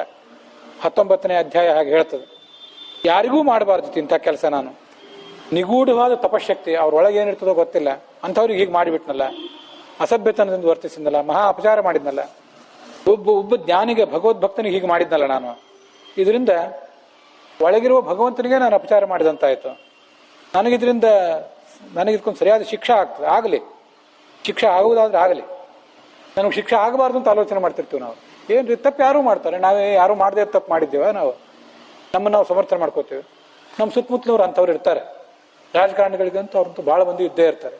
ಅಧಿಕಾರಿಗಳಿಗೆ ಏನು ತಪ್ಪು ಮಾಡಿದಿರಿ ಪಾಪ, ನೀವು ಅಲ್ಲಿ ಆಶ್ರಮಕ್ಕೆ ಹೋಗಿದ್ರಿ, ಒಂದು ಸ್ವಲ್ಪ ನೀರು ಕೊಡಬಾರ್ದೇ, ನಿಮಗೆ ಆಹಾರ ಕೊಡಬಾರ್ದೇ, ನಿಮ್ದೇನು ತಪ್ಪು ಅಂತ ನಾವು ಅನ್ಕೋತಿರ್ತೀವಿ. ನಮ್ಗೆ ಯಾರು ಹೇಳುವವರು ಇರ್ತಾರೆ. ಬೇಡ, ನನಗೆ ಶಿಕ್ಷೆ ಆಗಲಿ, ಇನ್ನು ಮುಂದೆ ಎಂತೂ ಇಂಥ ಪಾಪ ಮಾಡುವಂತ ಆಗಬಾರ್ದು. ಇವತ್ತು ನನ್ನ ರಾಜ್ಯ, ನನ್ನ ಸೈನ್ಯ, ನನ್ನ ಖಜಾನೆ, ಆ ಎಲ್ಲ ಜ್ಞಾನಿಯಾದ ಆ ಋಷಿಯ ಕೋಪದ ಬೆಂಕಿಗೆ ಸುಟ್ಟು ಬೂದಿಯಾಗಿ ಹೋಗಲಿ, ಅದೇ ನನಗೆ ಪ್ರಾಯಶ್ಚಿತ್ತ. ಇನ್ನೂ ಹೆಚ್ಚಿಂದೇ ಶಿಕ್ಷೆ ಆಗುವುದಿದ್ರೆ ಏನಾಗ್ತದೋ ಆಗಲಿ. ಇನ್ನು ಮುಂದೆ ನಾನೆಂದು ಇಂಥ ಕೆಟ್ಟ ಆಲೋಚನೆಯನ್ನ ಜ್ಞಾನಿಗಳ ಬಗ್ಗೆ, ದೇವತೆಗಳ ಬಗ್ಗೆ, ಗೋವುಗಳ ಬಗ್ಗೆ, ಗೋವು ಒಂದು ಆಕಳು ಅಂತ ಒಂದು ಅರ್ಥ, ಇನ್ನೊಂದು ಗೋವು ಅಂದರೆ ಶಾಸ್ತ್ರಗಳು ಅಂತ ಅರ್ಥ, ಪುರಾಣಗಳು, ವೇದಗಳು, ಇವ ಬಗ್ಗೆ, ಅದ್ರ ಬಗ್ಗೆ ಯಾವತ್ತೂ ಕೆಟ್ಟ ಮಾತನ್ನು ನಾನು ಆಡುವಂತಾಗಬಾರ್ದು. ಹೀಗೆ ಆಲೋಚನೆ ಮಾಡ್ತಾ ಕೂತಿದ್ದ. ಆಗ ಯಾರೋ ಒಬ್ರು ಬಂದು ಹೇಳಿದರು, ಆಶ್ರಮಕ್ಕೆ ಹೋಗಲ್ಲ ಅಂತ ಒಂದು ತಪ್ಪು ಮಾಡಿದ್ರಲ್ಲ ನೀವು, ನಿಮಗೆ ಆ ಋಷಿಯ ಮಗ ಶಾಪ ಕೊಟ್ಟಿದ್ದಾನೆ ಅಂತ ವೃತ್ತ ಅಂತ ಹೇಳಿದರು. ಅದು ಒಳ್ಳೇದೇ ಆಯ್ತಂದ. ಸಾಧು ಮೇನೆ ನಚಿರೇಣ ತಕ್ಷಕಾತ್, ಒಳ್ಳೆ ಕೆಲಸ. ತಕ್ಷಕ ನಾನು ಕಚ್ಚಿ ನಾನು ಕೊಂದು ಹಾಕ್ಲಿ. ರಾಜ್ಯದ ಭೋಗದಲ್ಲಿ ಆಸಕ್ತನಾಗಿದ್ದೆ, ಇನ್ನೂ ನಿವೃತ್ತಿ ಪಡ್ಕೊಂಡಿಲ್ಲ, ರಿಟೈರ್ಮೆಂಟ್ ಪಡ್ಕೊಂಡಿಲ್ಲ. ರಿಟೈರ್ಮೆಂಟ್ ತಾನೇ ಬರ್ತದಲ್ಲ, ಬರಲಿ. ಈ ಜಗತ್ತಿನ ಭೋಗಗಳು ಯಾವುದು ನನಗೆ ಬೇಕಾಗಿಲ್ಲ. ಸ್ವರ್ಗಲೋಕದಲ್ಲಿ ಭೋಗ ಸಿಗ್ತಂದ್ರೆ ಅದನ್ನಾರು ತಗೊಂಡು ಏನು ಮಾಡಲಿ. ಭಗವಂತನ ಪಾದ ಸೇವಾನೇ ಒಂದು ಪರಮ ಪುರುಷಾರ್ಥ ಅಂತ ತಿಳಿದು ನಾನು ಆಲೋಚನೆ ಮಾಡ್ತೇನೆ ಅಂತ ಹೊರಟ. ಗಂಗಾ ನದಿಯ ಪ್ರವಾಹದ ನಡುವೆ ಒಂದು ಅರಮನೆ ಇತ್ತು, ಅವನದೊಂದು ಅರಮನೆ ಇತ್ತು. ಆ ಅರಮನೆಯಲ್ಲಿ ಉಪವಾಸ ಪ್ರಾರಂಭ ಮಾಡಿದ್ರು. ಅದು ಹೇಗೆಂದ್ರೆ ಮರಣ ಪರ್ಯಂತ ಉಪವಾಸ ಅಂತ ಅದಕ್ಕೆ ಹೇಳ್ತಾರೆ. ಇಲ್ಲಿ ಒಂದು ಗಮನಿಸಬೇಕು, ಅವನಿಗೆ ತಾನು ಮಾಡಿದ್ದು ತಪ್ಪು ಅಂತ ಅನಿಸಿತ್ತು, ಆದರೆ ಹಾಗೆ ಪಶ್ಚಾತ್ತಾಪನೂ ಆಗಿತ್ತು. ಆದರೆ ಬದುಕುವ ಆಸೆ ಅಷ್ಟು ಸುಲಭ ಅಲ್ಲ. ನೋಡೋಣ, ಹಾವಿನಿಂದ ಕಚ್ಚಿಸಿಕೊಳ್ಳುವ ಒಂದು ಸಾಧ್ಯತೆ ಏನಿದೆಯಲ್ಲ, ತಪ್ಪಿಸೋಣ ಅಂತ ಸ್ವಲ್ಪ ಆಲೋಚನೆ ಮಾಡಿದ್ದು. ಮಹಾಭಾರತ ಅದನ್ನು ಹೇಳ್ತದೆ, ಭಾಗವತ ಹೇಳಿಲ್ಲ, ಮಹಾಭಾರತ ಹೇಳ್ತದೆ. ಗಂಗಾ ನದಿಯ ನಡುವೆ, ನೀರು ನಡುವೆ, ಪೂರ ನಟ್ಟ ನಡುವೆ ಅಲ್ಲ, ಸ್ವಲ್ಪ ತೀರದಲ್ಲಿ ಒಂದೇ ಸ್ತಂಭದ ಒಂದು ಅರಮನೆ. ಅದನ್ನ ಮೊದಲೇ ಯಾವಾಗಲೂ ಕಟ್ಟಿದ್ದಿರಬೇಕು, ಅಥವಾ ಆವಾಗಲೇ ಒಂದು ಕೂಡಲೇ ಕಟ್ಟುವುದೇನು ದೊಡ್ಡದಲ್ಲ. ಅವತ್ತಿನ ಕಾಲ ತಂತ್ರಜ್ಞಾನನೂ ಆಗಿತ್ತು. ಎಲ್ಲ ಸ್ಪೇರ್ ಪಾರ್ಟ್ಸ್ ಅನ್ನು ತಂದು ಒಂದೇ ಕ್ಷಣದಲ್ಲಿ ಅಂತ ಒಂದು ಮನೆ ತಯಾರು ಮಾಡೋದು ಏನು ಕಷ್ಟ ಅಲ್ಲ. ಅಲ್ಲಿ ಸುತ್ತಲೂ ಸೈನಿಕರ ಕಾವಲು, ಯಾವ ಹಾವು ದುಷ್ಟರು ಯಾರು ಒಳಗೆ ಬರದಂತೆ, ಮತ್ತೆ ವೈದ್ಯರು, ಇಂಥವ್ರನ್ನೆಲ್ಲ ಇಟ್ಕೊಂಡು ಅಲ್ಲಿ ತಯಾರಾಗಿ ಕೂತಿದ್ದ, ಯಾವುದು ಬರಬಾರ್ದಂತ. ಇದನ್ನು ನಾವು ಗಮನಿಸ್ಬೇಕು. ಒಂದು ಕಡೆ ಪಾಪ ಮಾಡಿದ್ದೀನಿ, ಪ್ರಾಯಶ್ಚಿತ್ತ ಆಗಲಿ ಅಂತ ಆಲೋಚನೆ. ಇನ್ನೊಂದು ಕಡೆ ಬದುಕು, ದೇಹ, ಪಂಚಮಹಾಭೂತಗಳಿಂದ ಹುಟ್ಟಿದ ದೇಹ, ಉಪ್ಪು ಖಾರದಿಂದ ದೇಹ, ಅದರಿಂದ ತಳಮಳೆ ಇರ್ತದೆ. ಈ ಕಥೆಯನ್ನು ಕೇಳುವವರು ಸ್ವಲ್ಪ ಅದನ್ನ ಆಲೋಚನೆಯಿಂದ ಕೇಳಬೇಕು. ನಾನು ಈ ಥರ ಹೇಳಿದೆ, ಅವನಿಗೊಂದು ದ್ವಂದ್ವ ಇತ್ತು, ಪ್ರಾಯಶ್ಚಿತ್ತ ಆಗಲಿ ಅಂತ ಒಂದು ಆಲೋಚನೆಯೂ ಇತ್ತು, ಬದುಕಬೇಕು, ಸಾಧ್ಯ ತಪ್ಪಿಸೋಣ, ನೋಡೋಣ. ಜ್ಯೋತಿಷಿಗಳು ಹೇಳ್ತಾರೆ, ಜ್ಯೋತಿಷಿಗಳು ಹೇಳಿದ್ದೆಲ್ಲ ಸರಿ ಆಗ್ತದನ್ನ, ಶಾಪ ಕೊಟ್ಟದೆಲ್ಲ ಸರಿ ಆಗ್ತದನ್ನ ಅಂತ ಆಲೋಚನೆಯೂ ಇತ್ತು ಅಂತ ನಾ ಹೇಳಿದೆ. ಇನ್ನು ಕೆಲವರು ಅದನ್ನೇನು ಹೇಳ್ತಾರೆ ಅಂದರೆ, ಈ ಹಾವು ಕಚ್ಚಿ ಮರಣ ಬರುವುದು ಮತ್ತೆ ಅಪಘಾತ ಆಗುವುದು ಇದೆಲ್ಲ ದುರ್ಮರಣ, ಆ ದುರ್ಮರಣ ಯೋಗ್ಯ ಅಲ್ಲ ನನಗೆ, ರಾಜನಿಗೆ ಅಂತ ಅದನ್ನು ತಪ್ಪಿಸ್ಲಿಕ್ಕೆ ಪ್ರಯತ್ನ ಪಟ್ಟಿದ್ದ ಅಂತ ಹೀಗೆ ಬೇರೆ ಬೇರೆ ಥರದ ವ್ಯಾಖ್ಯಾನ ಮಾಡ್ತಾರೆ. ಅಂತೂ ಮಹಾಭಾರತದಲ್ಲಿ ಒಂಥರ, ಭಾಗವತದಲ್ಲಿ ಒಂಥರ ಕಥಾ ಇರೋದು ಹೌದು. ಭಗವಂತನ ಪಾದಕ್ಕೆ ತುಳಸಿ ದಳ ಅರ್ಪಣೆ ಮಾಡಿರ್ತಾರೆ. ಗಂಗಾ ನದಿಯ ಪ್ರವಾಹದಲ್ಲಿ ಆ ಭಗವಂತರ ಪಾದಕ್ಕೆ ಅಲಂಕಾರ ಮಾಡಿದ ತುಳಸಿ ದಳಗಳೆಲ್ಲ ಹರಿದು ಬರ್ತಿರ್ತವೆ. ಭಗವಂತನ ಪಾದ ಧೂಳಿಯೂ ಹರಿದು ಬರ್ತಿರ್ತದೆ. ಆ ಗಂಗಾ ಪ್ರವಾಹ ಎಲ್ಲ ಥರದ ಪಾಪಗಳನ್ನು ಪರಿಹಾರ ಮಾಡ್ತದೆ. ಅದಕ್ಕಾಗಿ ಅನೇಕ ಜನ ಸಾಯುವಿನ ಅಂಚಿನಲ್ಲಿದ್ದವ್ರು ಗಂಗಾ ನದಿಗೆ ಹೋಗಿ ಬಿದ್ದು ಅಲ್ಲೇ ಪ್ರಾಣ ಪರಿತ್ಯಾಗ ಮಾಡ್ತಿರ್ತಾರೆ. ಹೀಗೆಲ್ಲ ಆಲೋಚನೆ ಮಾಡಿದೆ. ಗಂಗಾ ನದಿಯ ನಡುವೆ ಪ್ರಾಯೋಪವೇಶಕ್ಕೆ ಕೂತ. ಈಗ ನಾನು ನೋಡ್ತಿರೋ ಪುಸ್ತಕದಲ್ಲಿ ತನಗೆ ರಕ್ಷಣೆ ಪಡ್ಕೋಬೇಕು ಅಂತ ಉದ್ದೇಶ ಇರಲಿಲ್ಲ ಅವನಿಗೆ. ಗಂಗಾ ನದಿಯ ಪ್ರವಾಹದಲ್ಲಿ ಇರಬೇಕು ಅಂತ ಅಪೇಕ್ಷೆ ಅಷ್ಟೇ ಇತ್ತು ಅಂತ ಅದನ್ನ ಮಾಡಿದ್ದಾರೆ. ಮಹಾಭಾಗವತವನ್ನು ವಿಸ್ತಾರವಾಗಿ ಪ್ರವಚನ ಮಾಡುವಾಗ ಅದನ್ನೆಲ್ಲ ನಾನು ಹಿಂದೆ ವಿಮರ್ಶೆ ಮಾಡಿದ್ದೇನೆ. ಅದು ಹೆಚ್ಚು ಬೇಡ ಅಂತೂ ಅವನಿಗೊಂದು ದ್ವಂದ್ವ ಇತ್ತು ಅಂತ ನನ್ನ ಆಲೋಚನೆ. ಅವನಿಗೇನು ದ್ವಂದ್ವ ಏನಿರಲಿಲ್ಲ, ಏಕಾಗ್ರ ಮನಸ್ಕನಾಗಿ ಸಾವಿಗೆ ಸಿದ್ಧನಾಗಿದ್ದ ಅಂತ ಇನ್ನೊಬ್ಬರದ್ದು ವ್ಯಾಖ್ಯಾನ ಇದೆ. ಅದೇನೇ ಇರಲಿ, ಭಗವಂತನ ಧ್ಯಾನ ಮಾಡ್ಲಿಕ್ಕೆ ಪ್ರಾರಂಭ ಮಾಡಿದ. ಆವಾಗ ಅಲ್ಲಿ ಅನೇಕ ಜನ ಋಷಿಗಳು ಬಂದರು. ಅವರೆಲ್ಲ ಅನೇಕ ಕಡೆ ತೀರ್ಥಯಾತ್ರೆ ಮಾಡಿದವರು. ಇವರು ತೀರ್ಥಯಾತ್ರೆ ಮಾಡಿಕೊಂಡು ತನ್ನ ಪಾಪ ಅಲ್ಲಿ ಕಳ್ಕೊಂಡು ಶುದ್ಧರಾಗಿ ಬರ್ತಾರೆ ಅಂತಲ್ಲ. ಆ ತೀರ್ಥಯಾತ್ರೆ ಮಾಡುವಾಗ ಇಂಥ ಮುನಿಗಳು ಅಲ್ಲಿ ಹೋಗಿ ಸ್ನಾನ ಮಾಡಿದರೆ ಆ ತೀರ್ಥದಲ್ಲಿ ಏನಿದ್ದು ಕೊಳೆ ಇದ್ರೆ ಅದೇ ಹೋಗ್ತದೆ. ಇವ್ರಿಗೆ ಪಾವಿತ್ರ್ಯ ಬರಬೇಕಾಗಿಲ್ಲ. ಅಂಥವ್ರು ಇವರು. ಅತ್ರಿ, ವಸಿಷ್ಠ, ಚವನ, ಭರದ್ವಾಜ, ಶರದ್ವಾನ್, ಅರಿಷ್ಟನೇಮಿ, ಭೃಗು, ಅಂಗಿರಸ್, ವೇದವ್ಯಾಸ, ಪರಶುರಾಮ, ಅನೇಕ ಜನ, ಅನೇಕ ಗೋತ್ರಗಳು, ಎಷ್ಟೆಷ್ಟು ದೊಡ್ಡ ದೊಡ್ಡ ಋಷಿಗಳು ಎಲ್ಲರೂ ಬಂದರು. ರಾಜ ಅವರಿಗೆಲ್ಲ ನಮಸ್ಕಾರ ಮಾಡಿದ. ನಮಸ್ಕಾರ ಮಾಡಿ ತನ್ನೊಂದು ಆಲೋಚನೆಯನ್ನ ಅವರ ಎದುರಿಗೆ ಹೇಳಿಕೊಂಡ. ನಾನು ಬಹಳ ನೀಚ, ದೊಡ್ಡ ಋಷಿಗೆ ಅವಮಾನ ಮಾಡಿದವನು. ಅಂಥವನನ್ನು ನೀವೆಲ್ಲರೂ ಇಲ್ಲಿ ಬಂದು ಅನುಗ್ರಹಿಸ್ತಾ ಇದ್ದೀರಲ್ಲ, ಇದಕ್ಕಿಂತ ದೊಡ್ಡದೇನಿದೆ? ಸಾಮಾನ್ಯವಾಗಿ ಈ ಮುನಿಗಳು, ಜ್ಞಾನಿಗಳು ಈ ಲೌಕಿಕ ಪ್ರಪಂಚದಲ್ಲಿ ಮುಳುಗಿದಂಥವ್ರನ್ನ ತಿರಸ್ಕಾರ ಮಾಡ್ತಿರ್ತಾರೆ. ನೀವು ನನ್ನನ್ನು ತಿರಸ್ಕಾರ ಮಾಡಲಿಲ್ಲ, ಅನುಗ್ರಹ ಮಾಡ್ಲಿಕ್ಕೆ ಬಂದಿದ್ದೀರಿ. ನನಗೆ ಮುನಿಶಾಪ ಬಂದದ್ದು ಒಳ್ಳೇದೇ ಆಯ್ತು. ಯಾಕಂದ್ರೆ ನೀವೆಲ್ಲ ಸಂಸಾರದಲ್ಲಿ ನಾನು ಹಂಗೆ ಮುಳುಗಿ ಇದ್ದಿರ್ತಿದ್ರೆ ನೀವೆಲ್ಲ ನನ್ನ ಬಳಿಗೆ ಯಾಕೆ ಬರ್ತಿದ್ರಿ? ಬಂದಿದ್ದೀರಿ. ಸಂಸಾರದಲ್ಲೇ ನಾನು ಮುಳುಗಿ ಹಾಗೆ ಮುಂದುವರಿತಿದ್ದೆ. ನೀವು ಬಂದಿದ್ದೀರಿ, ನನಗೆ ವೈರಾಗ್ಯ ಬಂತು, ನೀವು ಬಂದಿದ್ದೀರಿ. ಪರಮಾತ್ಮನ ಚಿಂತನೆಯಲ್ಲಿ ಕೂತಿದ್ದೇನೆ, ನೀವು ನನಗೆ ದರ್ಶನ ಕೊಟ್ಟಿದ್ದೀರಿ, ನನ್ನನ್ನು ಪವಿತ್ರರನ್ನಾಗಿ ಮಾಡಿದ್ದೀರಿ. ಗಂಗಾನೂ ಕೂಡ ಇಲ್ಲಿ ಬರಲಿ ನನ್ನ ಬಳಿಗೆ. ಆ ಮುನಿಶಾಪದಿಂದ ಪ್ರೇರಿತನಾದ ತಕ್ಷಕ ನನ್ನನ್ನು ಕಚ್ಚಲೆ. ಇದೇ ದ್ವಂದ್ವ. ನೀವು ಈ ಕಡೆ ಪರಮಾತ್ಮನ ಕಥೆ ಹೇಳ್ತಾ ಇರ್ರಿ, ಅದನ್ನು ಕೇಳ್ತಾ ಪ್ರಾಣ ಪರಿತ್ಯಾಗ ಮಾಡ್ತೇನೆ. ಇದೊಂದು ಪ್ರಾರ್ಥನೆ, ನೀವೆಲ್ಲರೂ ಮಾಡಬೇಕಾದ ಒಂದು ಪ್ರಾರ್ಥನಾ ಇದು.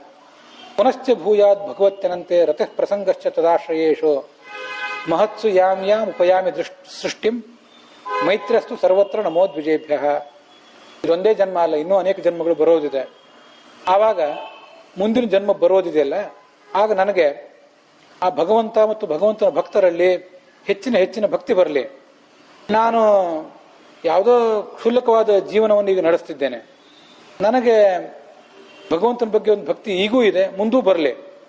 ಜ್ಞಾನಿಗಳ ಬಗ್ಗೆ ಗೌರವ ಇರಲಿ ಅಂತ ಕೇಳ್ಕೋಬೇಕು. ಇಂಥ ಮಾತುಗಳು ನಮ್ಗೆ ಯಾವತ್ತಿಗೂ ನೆನಪಿಗೆ ಬರ್ತಿರ್ತವೆ. ಪ್ರಾಯ ನೀವೆಲ್ಲ ಈಗ ಜೀವಮಾನದ 2 ಕಾಲಗಳನ್ನು ಕಳೆದಿದ್ದೇವೆ. ಅನೇಕ ಸರಿ ನಿಮ್ಮ ಜೊತೆಗೆ ಮಾತು ಹೇಳಿದ್ದೇವೆ. 75-80 ವರ್ಷ ಬದುಕ್ತೀವಿ ಅಂತ ಇಟ್ಕೊಂಡ್ರೆ ಅದರಲ್ಲಿ 2 ಭಾಗ ಈಗ ಕಳೆದು ಹೋಗಿದೆ ನಮ್ಮದು. ಇನ್ನೊಂದು ಭಾಗ ಉಳಿದಿದೆ, ಅದರಲ್ಲೂ ಸ್ವಲ್ಪ ಹೋಗಿದೆ. ಸಾವಿಗೆ ಸಮೀಪನೇ ಇದ್ದೇವೆ. ಅದೇನು ಅಮಂಗಳ ಅಲ್ಲ. ಸಾವಿನ ಬಗ್ಗೆ ಆಲೋಚನೆ ಮಾಡೋದು ಅಮಂಗಳ ಏನಲ್ಲ, ಪರಮ ಮಂಗಳ ಅದು. ಮುಂದಿನ ಜನ್ಮಕ್ಕೆ ತಯಾರಿ ಮಾಡ್ಕೋಬೇಕು. ಈಗ ಫಿಕ್ಸ್ಡ್ ಡೆಪಾಸಿಟ್, ರೆಕರಿಂಗ್ ಡೆಪಾಸಿಟ್ ಅಂತೆಲ್ಲ ಮಾಡಿ, ವೃದ್ಧಾಪ್ಯಕ್ಕೆ ಪೆನ್ಷನ್ ಅಂತೆಲ್ಲ ಆಲೋಚನೆ ಮಾಡಿ ತಯಾರಿ ಮಾಡ್ಕೊಂಡಿರ್ತೇವಲ್ಲ, ಮುಂದಿನ ಜನ್ಮಕ್ಕೆ ಒಂದಿಷ್ಟು ತಯಾರಿ ಮಾಡಬೇಕು. ಮತ್ತೆ ಏನಾಗಿಬಿಡ್ತದೋ ಗೊತ್ತಿಲ್ಲ. ಭಗವಂತನ ಬಗ್ಗೆ, ಭಗವಂತನ ಭಕ್ತರ ಬಗ್ಗೆ, ಜ್ಞಾನಿಗಳ ಬಗ್ಗೆ ಗೌರವ ಇರುವಂತ ಪರಿಸರ ಜನ್ಮ ನನಗೆ ಬರಲಿ ಕೇಳ್ಕೋಬೇಕು ಈಗಲೇ. ಪರೀಕ್ಷಿತ ತನ್ನ ಮಗ ಜನ್ಮೇಜಯನಿಗೆ ರಾಜ್ಯಭಾರ ಒಪ್ಪಿಸಿದ. ಅರಮನೆಯಲ್ಲಿ ಪೂರ್ವಕ್ಕೆ ಅಭಿಮುಖನಾಗಿ ಒಂದು ದರ್ಭೆಗಳನ್ನು ಹಾಸಿದ.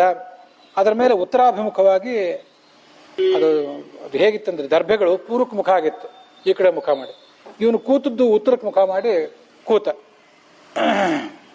ಅವನು ತನ್ನ ರಾಜನ ಚಿಹ್ನೆ, ಬಂಗಾರದ ಆಭರಣ, ಛತ್ರ, ಚಾಮರ ಅದನ್ನೆಲ್ಲ ತೆಗೆದ. ಒಂದು ದರ್ಭೆ ಪವಿತ್ರ ಹಾಕೊಂಡಿದ್ದ. ಪವಿತ್ರ ಪಾಣಿ, ಕೈಯಲ್ಲಿ ದರ್ಭ ಪವಿತ್ರ ಇರ್ಬೇಕು ಯಾವತ್ತು. ದೇವತೆಗಳು ಅವನ ಮೇಲೆ ಹೂವಿನ ಮಳೆಗರೆದ್ರು. ದೇವಲೋಕದಲ್ಲಿ ವಾದ್ಯಗಳು ಮೊಳಗಿದವು, ಮುನಿಗಳು ಹೊಗಳಿದ್ರು. ಏನು ಆಶ್ಚರ್ಯ ಅಲ್ಲ. ಕೃಷ್ಣನ ಭಕ್ತರು ಪಾಂಡವರು, ಅವ್ರ ವಂಶದಲ್ಲಿ ಹುಟ್ಟಿದ ಮಹಾರಾಜ ಇವನು. ಪಾಂಡವರೇ ತಮ್ಮ ಅಂತ್ಯಕ್ಕೆ ಸಾವೇ ಬರಲಿ, ನಮ್ಮ ಮನೆ ತನಕ ಸಾವು ಬರಲಿ ಅಂತ ಕಾಯಲಿಲ್ಲ. ಅವರು ತಾವೇ ಸತ್ಯ ಬಿಡೋಣ ಅಂತ ಹೊರಟೋದ್ರು. ಎಲ್ಲೋ ಹಿಮಾಲಯಕ್ಕೆ ಹೋಗಿ ತಮ್ಮ ಶರೀರಗಳನ್ನು ತಾವೇ ಪರಿತ್ಯಾಗ ಮಾಡಿದ್ರು ಅವರು. ಹಾಗೆ ಅವನ ವಂಶದಲ್ಲಿ ಹುಟ್ಟಿದಂಥ ಇವನು ಕೂಡ ಅಂತ ಮಹನೀಯನೇ. ನೀನೂ ಭಗವದ್ಭಕ್ತ, ಪ್ರಾಕೃತ ಶರೀರವನ್ನು ಬಿಡು, ಭಗವಂತನ ಬಳಿಗೆ ಹೋಗು. ನಾವಿಲ್ಲೇ ಕೂತಿರ್ತೀವಿ, ಅದಕ್ಕೆ ಸಾಕ್ಷಿಯಾಗಿರ್ತೇವೆ. ಇದೆಂಥ ಅದ್ಭುತವಾದ ಸಂಗತಿ ಅಂದರೆ, ಭಗವಂತನ ಕಥಾ ಕೇಳಿದರೆ ಏನು ಸದ್ಗತಿ ಆಗ್ತದೆ ಅನ್ನೋದಕ್ಕೆ ಅಷ್ಟು ಜನ ಋಷಿಗಳು ಸಾಕ್ಷಿಯಾಗಿದ್ರು. ನಾವ್ಯಾರಾದರೂ ಸುಖ ಭೋಗ ಅನುಭವಿಸ್ತಾ ಕೂತಿದ್ರೆ ಯಾರೋ ಮಹಾತ್ಮರು ಬಂದು ಸಾಕ್ಷಿಗಳಾಗಿರೋದಿಲ್ಲ. ನಾವು ನೀಚರಾಗಿ ಬದುಕಿದ್ರೆ ನಮ್ಮ ಸುತ್ತಮುತ್ತ ನೀಚರಾಗೇ ಕೂತಿರ್ತಾರೆ, ಅಂಥವರೇ ಬಂದು ಸೇರ್ಕೋತಾರೆ, ಅವರೇ ಸಾಕ್ಷಿಗಳು. ನಾವು ಶ್ರೇಷ್ಠವಾದ ಜೀವನ ಬದುಕಿದ್ರೆ ಶ್ರೇಷ್ಠರಾದ ಜನ ನಮ್ಮ ಬಳಿಗೆ ಬರ್ತಾರೆ. ಅಂತೂ ಅಮೃತದಂಥ ತಮ್ಮ ಮಾತಿನಿಂದ ಋಷಿ ಮುನಿಗಳೆಲ್ಲ ಅವ್ರೇನು ಮಾಡಿದ್ರು, ಹಾವು ಕಚ್ಚಿದ ಒಂದು ದುರ್ಮರಣ ದೋಷ, ಅದೊಂದು ಅಮಂಗಳ, ಅದು ಹಾಗೆ ಸಾಯಬೇಕು. ಅಪಘಾತ ಇತ್ಯಾದಿಗಳಾದರೆ ಹಾವು ಕಚ್ಚಿ ಸತ್ತರೆ ಅದೊಂದು ದುರ್ಮರಣ. ಆ ದುರ್ಮರಣ ದೋಷ ಬರದೇ ಇರುವಂತೆ ಮಾಡ್ಕೊಂಡಿದ್ರು ಅವರು. ಆವಾಗ ಅವನು ಹೇಳಿದ, ಈ ಭೂಲೋಕದಲ್ಲಿ ನೀವೆಲ್ಲ ನಮ್ಗೆ ಕಾಣಿಸ್ಕೊಂಡಿದ್ದೀರಿ. ಹೇಗೆ ಅಂದರೆ, ನಿಮ್ಮನ್ನೆಲ್ಲ ನೋಡಿದರೆ ಒಬ್ಬ ಋಗ್ವೇದ, ಒಬ್ಬ ಯಜುರ್ವೇದ, ಒಬ್ಬ ಸಾಮವೇದ, ಇವೆಲ್ಲ ಶರೀರ ತಾಳಿ ಬಂದಂತೆ ಕಾಣಿಸ್ತಾ ಇದ್ದೀರಿ ನೀವು. ನಿಮ್ಮ ಉದ್ದೇಶ ಏನು? ಇನ್ನೊಬ್ಬರಿಗೆ ಅನುಗ್ರಹ ಮಾಡುವುದೇ ನಿಮ್ಮ ಉದ್ದೇಶ. ರತೆ ಪರ ಅನುಗ್ರಹ ಆತ್ಮಶೀಲಾಹ. ನಾವು ಸ್ವಾಮಿಗಳು ಪಂಡಿತರು ಬಂದಿದ್ದೀವಿ, ನಮಗೆ ಪಾದಪೂಜೆ ಮಾಡಿ ಬರ್ರಿ, ಕಾಣಿಕೆ ಕೊಡಬರ್ರಿ ಅಂತ ಬರೋದಲ್ಲ. ನೀವು ನಮ್ಮಂಥವ್ರಿಗೆ ಅನುಗ್ರಹ ಮಾಡ್ಲಿಕ್ಕೆ ಬಂದಿರ್ತೀರಿ. ತತಶ್ಚ ವಃ ಪ್ರಶ್ನಮಿಮಂ ವಿಪೃಚ್ಛೆ. ಆದ್ರಿಂದ ನಿಮ್ಮನ್ನು ಕೇಳ್ಕೊತಾ ಇದ್ದೀನಿ. ಏನು ಕೇಳ್ಕೊತಿದ್ದೀನಿ ಅಂದರೆ, ಮರಣ ಸಮೀಪಕ್ಕೆ ಬಂದಿದೆ, ಈಗ ಹುಟ್ಟಿದ್ದೀನಿ, ಸಾಕಿನ್ನು, ಹುಟ್ಟಿಸಿದ್ದಕ್ಕೆ ಸಾಕು, ಹುಟ್ಟಿಸಲೇ ಬೇಡ ಇನ್ನು. ಕನಕದಾಸರು ಕೇಳ್ಕೊಂಡಿದ್ದು, ಹುಟ್ಟಿಸಿದಕ್ಕೆ ಸಾಕು ಇನ್ನು, ಹುಟ್ಟಿಸಲೇ ಬೇಡ ಇನ್ನು, ಇಷ್ಟು ಮಾತ್ರ ಬೇಡಿಕೊಂಬೆ ಅಂತ ಕನಕದಾಸರು ಕೇಳ್ಕೊಂಡದ್ದು ಹಾಡು. ಮರಣ ಸಮೀಪಕ್ಕೆ ಬಂದಾಗ ಮೋಕ್ಷ ಸಾಧನೆಗಾಗಿ ಮಾಡಬೇಕಾದ ಕರ್ತವ್ಯ ಏನು, ಸ್ವಲ್ಪ ಆಲೋಚನೆ ಮಾಡಿ ಹೇಳ್ರಿ ಅಂತ ಕೇಳಿದ ಅವ್ರನ್ನ. ಅಲ್ಲಿಗೆ 19ನೇ ಅಧ್ಯಾಯ ಮುಕ್ತಾಯ ಕಾಣ್ತದೆ. ಪರೀಕ್ಷಿತ್ ಬರ್ತಾನೆ, ಪರೀಕ್ಷಿತ್ ಬಂದು ಕಥಾ ಹೇಳ್ತಾನೆ ಅಂತ ಗೊತ್ತಿರಲಿಲ್ಲ ಇವನಿಗೆ. ಪರೀಕ್ಷಿತ್ ಅಂದ್ರೆ ಸ್ವಯಂ ಪರಶಿವ, ಪಾರ್ವತಿ ಪತಿ. ಅವನೇ ವೇದವ್ಯಾಸರ ಮಗನಾಗಿ ಹುಟ್ಟಿದ್ದ. ಅವನು ಇಲ್ಲಿ ಬಂದು ಅವನೇ ಭಾಗವತ ಕಥಾ ಹೇಳ್ತಾನೆ ಅಂತ ಅವನಿಗೆ ಅಂದಾಜಿರಲಿಲ್ಲ. ನೀವೆಲ್ಲ ಕಥಾ ಹೇಳ್ರಿ, ಏನಾರು ಹೇಳ್ರಿ, ನಾನು ಕೇಳ್ತಾ ಕೂತ್ಕೋತೀನಿ ಅಂತ ಕೂತಿದ್ದ. ಆಗ ಪರೀಕ್ಷಿತ ಬಂದ ಅನ್ನೋದನ್ನ ನಾವು ಮುಂದಿನ 20ನೇ ಅಧ್ಯಾಯದಲ್ಲಿ ನೋಡ್ತೇವೆ. ಅಲ್ಲಿಗೆ ಇವತ್ತಿನ ಭಾಗ ಸಮಾಪ್ತ ಆಗಿದೆ. ಹುಸಿಯ ನಾಡಿ ಹೊಟ್ಟೆ ಹೊರೆವ ವಿಷಯದಲ್ಲಿ ರಸಿಕನೆಂದು ಹುಸಿಗೆ ಹಾಕಿದ್ರು ಇನ್ನು ಹೃಷಿಕೇಶನೇ. ಈಶ ನಿನ್ನ ಚರಣ ಭಜನೆ ಆಸೆಯಿಂದ ಮಾಡುವೆ, ದೋಷ ರಾಶಿ ನಾಶ ಮಾಡು ಶ್ರೀಶಕೇಶವ. ಶ್ರೀಕೃಷ್ಣಾರ್ಪಣ ವಸ್ತು.